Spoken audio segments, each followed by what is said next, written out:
Good evening. Welcome to This Week in Joe's Basement. I'm Joe, and this is my basement. This week in Joe's Basement, we're going to return to serious and important subject matter, namely the issue of health. I have a personal reason for doing this, actually. I went to the dentist the other day and poked this metal thing between my teeth and measured the gaps. And I realized that my health is rapidly deteriorating, and this upsets me. I'm getting fat, old, hair's falling out, teeth are coming out, blood pressure's going up. So I decided to learn about health. But first, before we get on with the body of the show, I'd like to respond to our latest deluge of fan mail. First letter here comes from somebody with small, insecure handwriting, who writes to us as follows. Dear Joe et al., congratulations on your new time slot. The cable access game is a tricky one if you don't have the right people behind you. Whoever finagled the move is on the ball. You miserable bastards! I hate everything you do! You guys really suck! What a fucking waste of tape! I'm really intrigued by your program. All your shows are done with humor, intelligence, and forthrightness. There's such a wonderful change of pace from the demeaning, rote product network TV constantly feeds. Hyde Park Bites! Full of half-assed, shit-for-brain pseudo-intellectuals like yourself suck my dick! Well, writing in to say how much I enjoy you and your show. Hope you stay on the air for a long, long time. How about doing a show about public executions? Love from Dr. Jekyll and Mr. Hyde! Very good. Isn't often we hear from two people, one letter, sort of two sides of the same coin, sort of a yin-yangian type thing. Yin-yangian, like Jungian. Loyola University. This guy typewrites this letter. He must be uptight. And he is uptight because he starts with, hey, Joe, where are you going with that gun in your hand? Nobody's written me that before. Anyway, so it's this guy from Loyola Library, and he wants a woman, right? And he's left his phone number on the bottom, which is 465-2304, 465-2304, 465-2304, 465-2304, etc. Scott McKenna of Rogers Park, Illinois. And does he describe himself? He says that he wants a woman out there who's intelligent, original, likes SCTV, some of his other cultural tastes, and he's 21 years old, and he's from Loyola University, and he types, and his spelling's okay. Anyway, all right, so he wants us to match up with a woman. Scott, you are in luck. Unfortunately, you've not been watching This Week in Joe's Basement because you would already know that we have just the woman for you. And that woman, of course, is Andrea Morgan from the Southwest Side, whose address now appears on your screen. Andrea Morgan is certainly the most direct and aggressive woman ever to write into This Week in Joe's Basement, and I think that her taste and yours would be quite compatible. So, give her a call. All right, we've got another fellow who limits himself to a postcard, 3x5. He says, Dear Joe, I tuned into your show for the first time on January 20th, and I didn't think I saw enough of it to understand what was going on. I did catch three things. You're based on the South Side, you use profanity, and you read viewer mail. This prompted me to send this card and hoped that I could get the following sentence read on the air. One sentence. He gets one sentence, and here it is. No player on the Cubs is worthy of licking Frank Thomas's asshole, though I suspect that many of them would die for the chance to do so. Thank you, a White Sox fan named Mike Portage Park. P.S. I'd use my full name and address, but Cubs fans are notoriously lacking in the sense of humor department.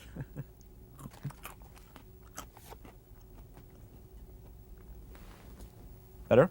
No, the door. Close the door. Oh. Just do it on camera so that we can see one of the continuity problems. Okay. Is that good? Yeah, it's fine. Okay, thanks. Continue. All right. So I've got another letter here from another recurrent letter writer, Deborah J. Paulson. She first wrote to us during our Vintage Joe's Basement series, where she first declared her romantic desires for Mark Audrain, Joe's basement regular. I had to tell her that he's married. And then she, not being so picky, changed her attentions towards me. And in A Vintage Joe's Basement, I told her that in the interest of having my own personal private life, that first I needed to send her to send me a picture to screen her. And she replied in episode 40, UFOs, by sending us a picture of herself at the age of 4, at which point she was, well, anyway, she was 4 years old.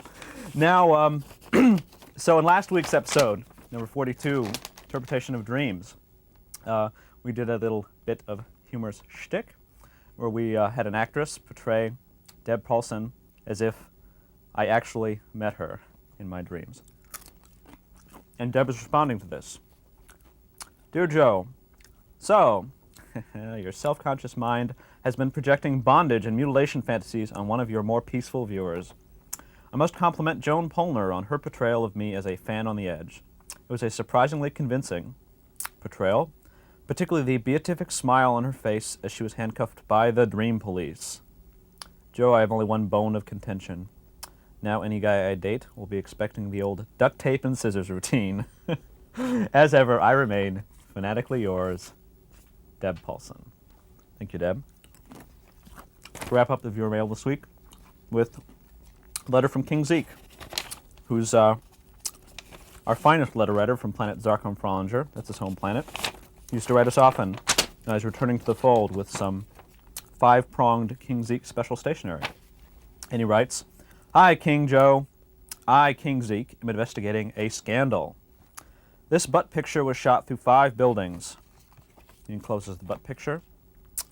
It's a pretty adequate butt. Kind of strange stretch marks on it. And he points out, note the ray gun. Note the orange ray. Sorry I haven't wrote lately. Investigation involves a cat and a butt, but it'd be more than you think. Ta-ta, King Zeke. All right, on with this. So, health. What we've decided to do is to examine the subject of health from a physiological, spiritual, and dermatological perspective. You know, I'm talking about health, right? And I'm eating these things. I don't think there is a single nutrient to be found in these things. These are really disgusting. I've done 5 takes too, so I've been eating, like, the bag was full originally. And this is disgusting. I need some food. I need something real. Hang on a minute. I will continue my opening when I get myself something decent to eat. Watch yourself there, Paul. Listen, Paul, I'll just edit this out and I'll see you upstairs, okay?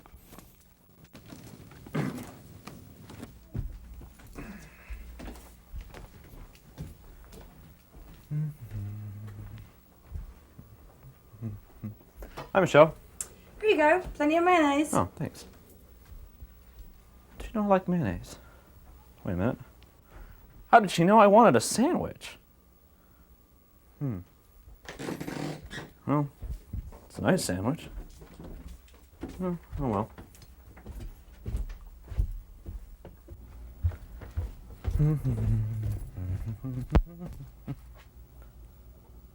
What's that? Hey! Hey, you!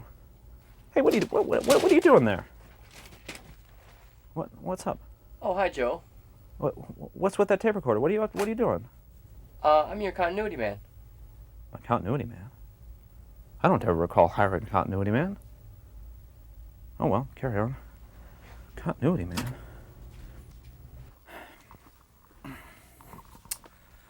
Continuity man.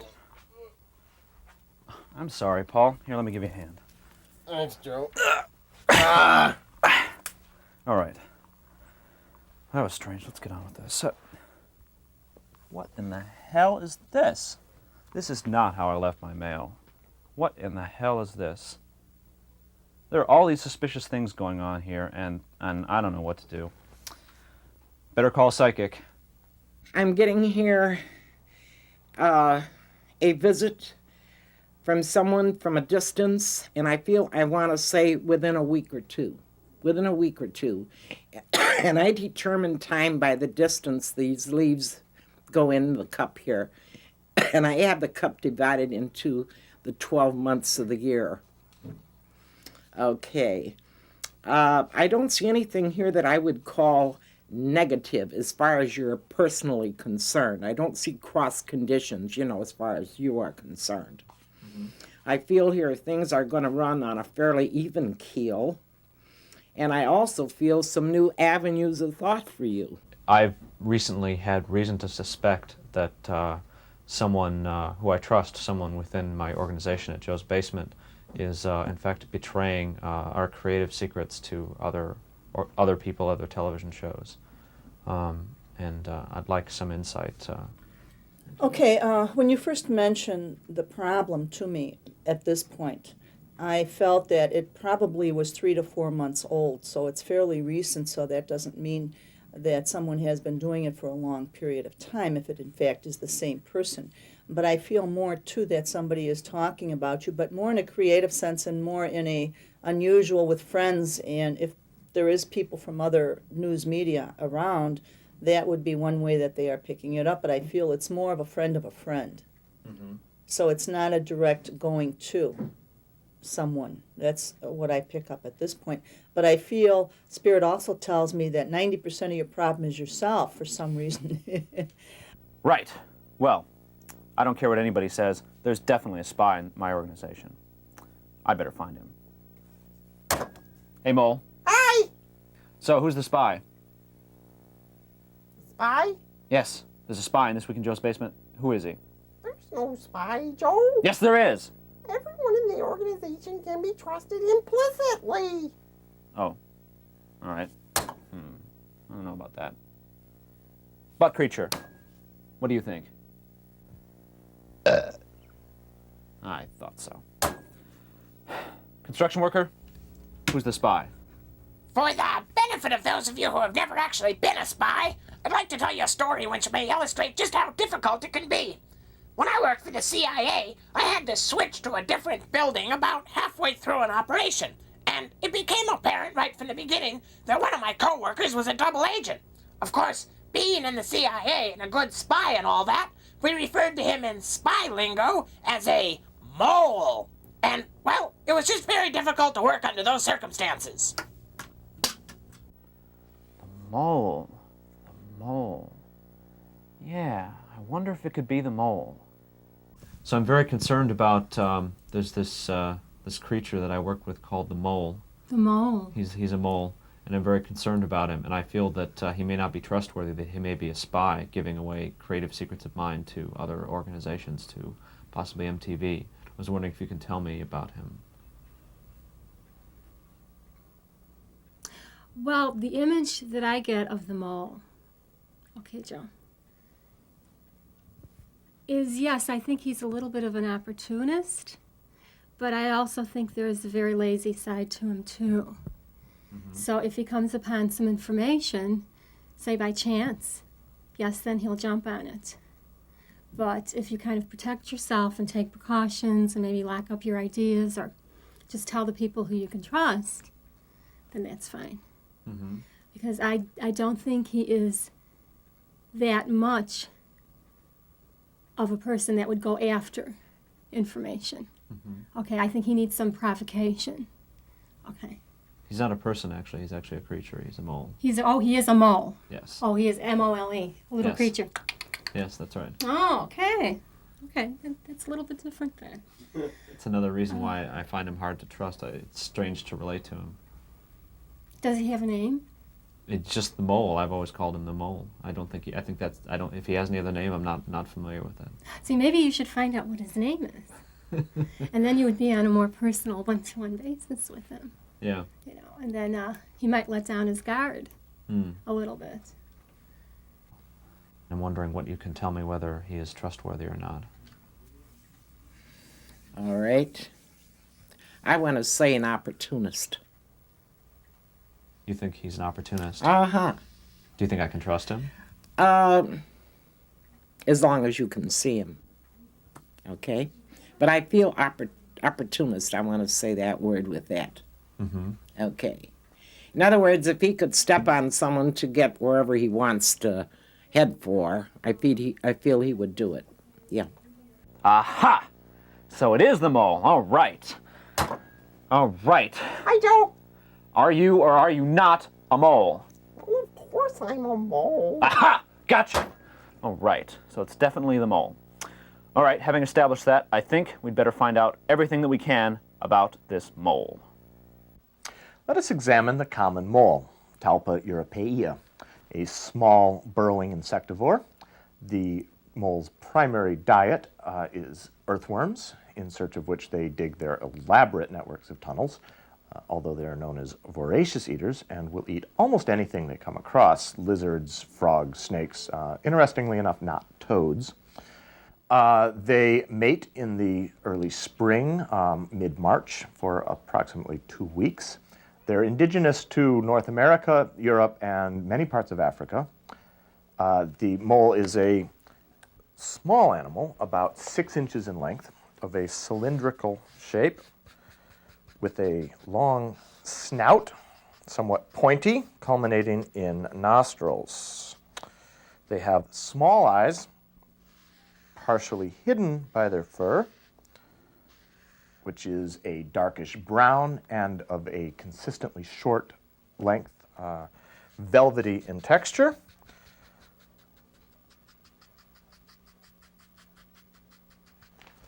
Like so.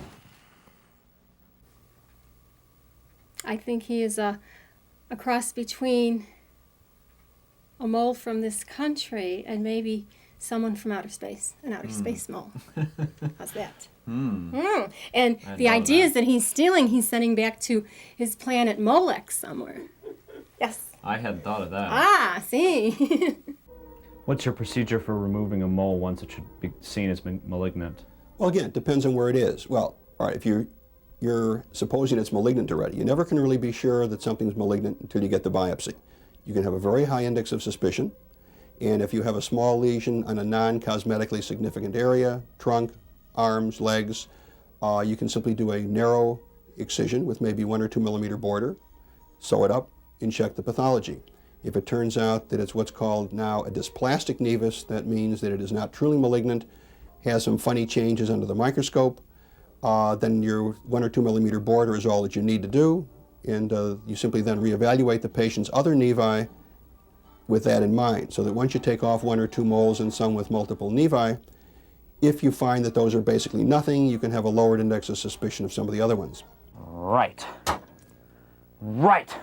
I found you out. You are the mole in this organization. Yeah. You sinister, creeping, rodent-like little creature. You've been rotting this organization from within, selling secrets to MTV. You have, haven't you? No! I've caught you red-handed. No! Don't play innocent with me. Look, anyone around here will tell you that I'm a nice guy, that I'm wonderful, that I'm straightforward, that I'm loyal, trustworthy, all those Boy Scout things. I mean, heck, listen to my mother. Your mother? I don't know how anyone could think that about my son. My son is a fine, fine young mole. He was always a fine young mole. Even when he was very young. That is to say, younger than he is now. Not to say that he's old. I mean, moles don't live very long. I myself have only, I'm young. Well, anyway, when Mo was born back in, I'm gonna date myself. I'm not. Anyway, he was born at a very early age, and I put a lot of things on his plate in my time. Moles eat worms. I know you know that, but we don't like them. We'd rather have croissants with peanut butter on them.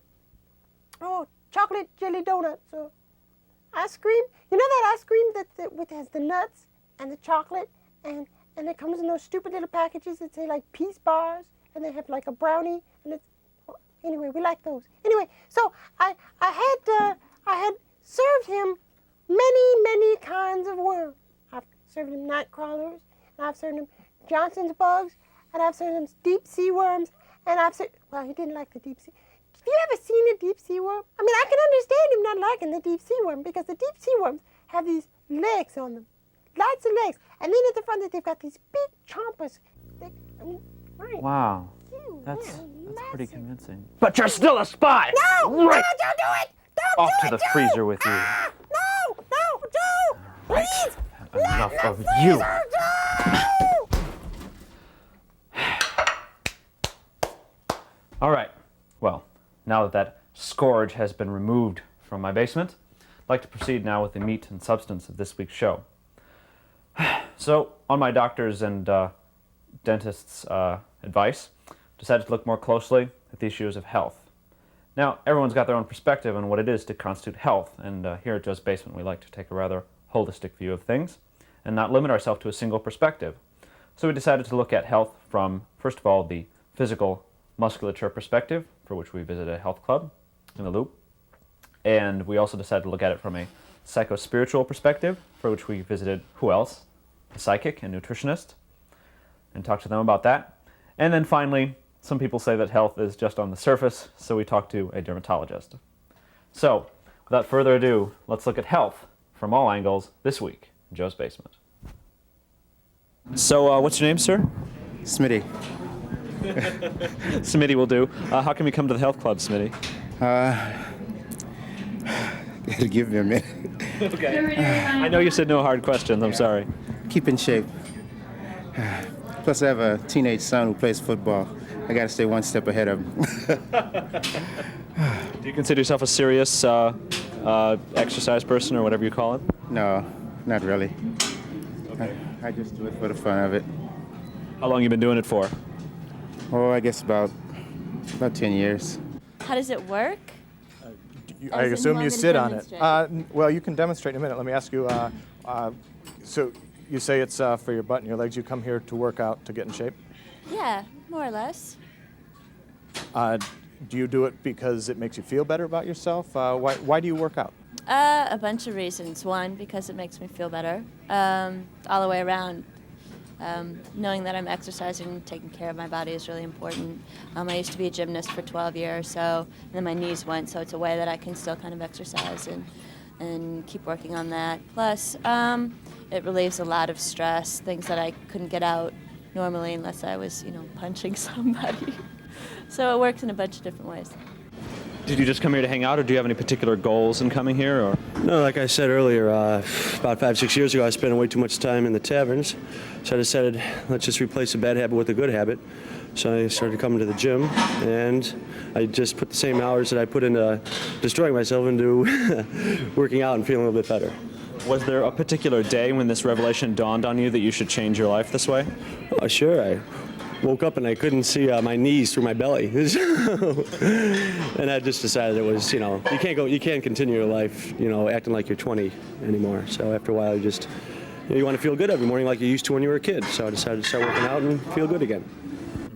And I find, and I haven't had hospitalization in 25 years. I don't believe in, quote, the medical, even though I've worked as an administrator, head nurse, at many famous and almost every Chicago hospital. And I find that the holistic ways are much, much better, much safer.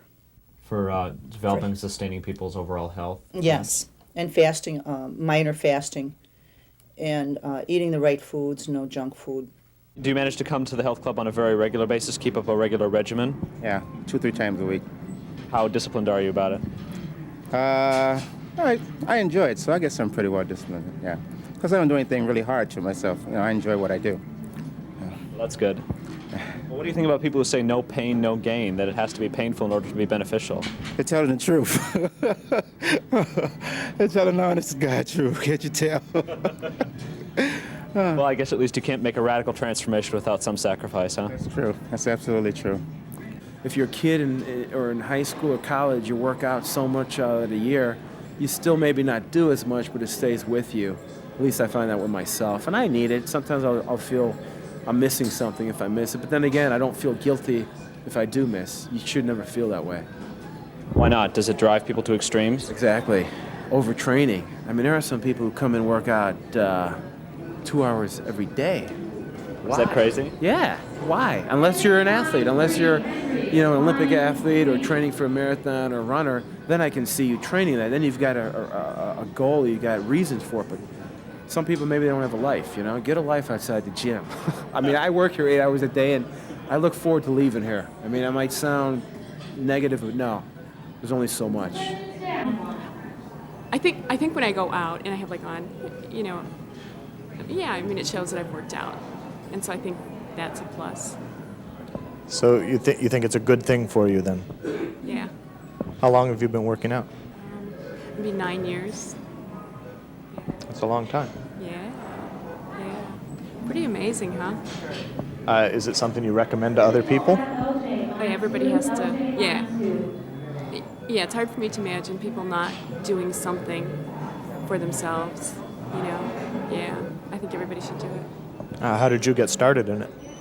Well, you see, I was at the mall and there was like this really cute guy and he was buying shoes and he said he worked out at the gym, and so I went to the gym. Oh, of course I ended up going out with him, but that's over, but I stayed working out. Oh, it's always a man.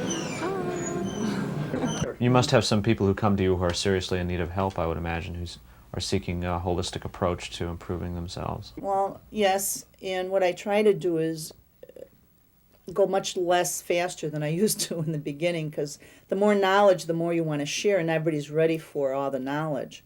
I usually recommend lavender oil for depression. It gets rid of nightmares. I found for over 20 years, children who have lavender sachets and going to bed with it, they won't have nightmares anymore, and that's a big step forward in health. Mm-hmm. When they get big and dark and ugly and bleed, you can remove them. If not, you can have them. They may well say that these nevi here are of no significance unless they change. But in medicine, as in everything else, fads come and fads go. Maybe 1% to 2% of all children have what are called congenital nevi present at birth. For quite a while, there were a number of dermatologists in the country who felt that every mole present at birth should be removed. There are still some people around who feel that way. And from an evolutionary standpoint, what function do they serve? Well, I'm not sure that you can put teleology on any of these things, giving them teleologic significance, but they're there. They do form some protective functions. If you had no pigment cells at all, you'd go out in the sun and you'd burn to a crisp every time you went out, so that the pigment and the melanin cells do something. But the natural evolution is they come up, they're not there usually at birth. They come up after birth, they get bigger, they level off, and they disappear. Sort of the way we do. So perhaps we should be grateful for moles in a sense. Well, I don't know. We have to be great. I think we could do just as well without them. The pigment cells are important. The moles, I don't know that we really need those.